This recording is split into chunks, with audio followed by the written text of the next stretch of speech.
Because what happens to black people, and it took me a long time to figure this out, is there's so many things out here that just kill our freaking spirit and tell you like, why should you try? Because you're black and you're not gonna win anyway. I saw a video where they were talking about all the horrible things that happen when you're a black boy and how being a black boy only means that people are gonna look at you funny, people are only gonna clutch their purses, people are gonna call you the N-word, they're not gonna want to give you jobs. And I get all that. I wrote a whole book about it. It was called What If George Bush Were a Black Man? I wrote this when I was on the faculty of Syracuse back in 2004. But then I got to the point where I was like, okay, so what's the goal? Is the goal for me to sit around and be depressed and be sad and only think about how limited I am as a black man? How the hell am I going to change anything thinking like that? So I said, oh, hell to the no. Like, so don't tell me all the limitations that come with being black. Tell me about what the possibilities are. And then on top of that, I resent the fact that you think that my potential is going to be limited by whether or not white people like me. I don't care if they clutch their purse. Clutch your damn purse. I'll clutch mine too. I ain't got a purse, but I'll clutch my wallet. Right? You don't like me? Okay, well I don't like you either. You don't want to be my friend? That's okay. I got friends. Right? So to me, I think that this whole idea, I really want you to process this and think about this. This is the whole rope a dope that drives me insane.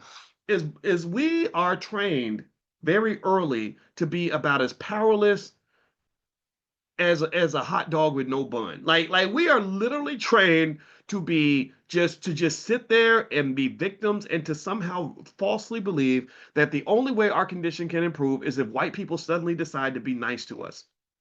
I don't care if they're nice to me. I'm going to fucking win, period. That's it. I'm not backing off of you. You can't you ain't stopping. No, no. You don't like me. Well, that's okay. I don't need to like you either. That's all right.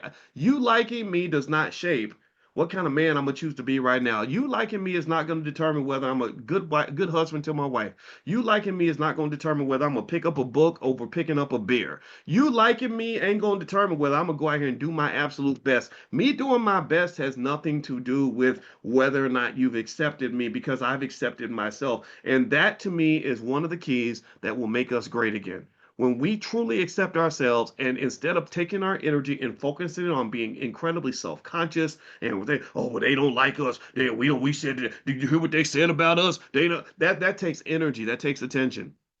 Instead, focus on what you're doing. Focus on where you're investing. Did you make your investments? Are you planning for your children? Are you picking up the book? Are you learning the skill? Are you preparing for the future? Or are you sitting back and letting the world decide which direction you're going to go? Because I can tell you for a fact, I make no I make no illusion of the fact that the world does not love your black ass. They just don't. The world does not like black people very much. But I don't think about it that often because I just don't care. I know that I love me and that's all I need. So love yourself and work hard for yourself, build for yourself. And the more you love yourself and the more you love them kids and the more you love your family, the more you're going to invest in that. You invest in the things that you care about. Like they have studies that say that people who live in apartments or drive a rented car, they don't take care of the car as well as they take care of the car when it's their own. Or when they live in an apartment, they don't take care of the apartment as well as they would take care of a house that they actually own. So when it comes to your family, if you love your family and you know that's yours, then you're going to invest in that. You're going to take pride in that. You're going to build on top of that.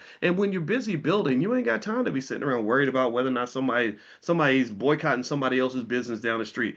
That ain't You ain't got time for that.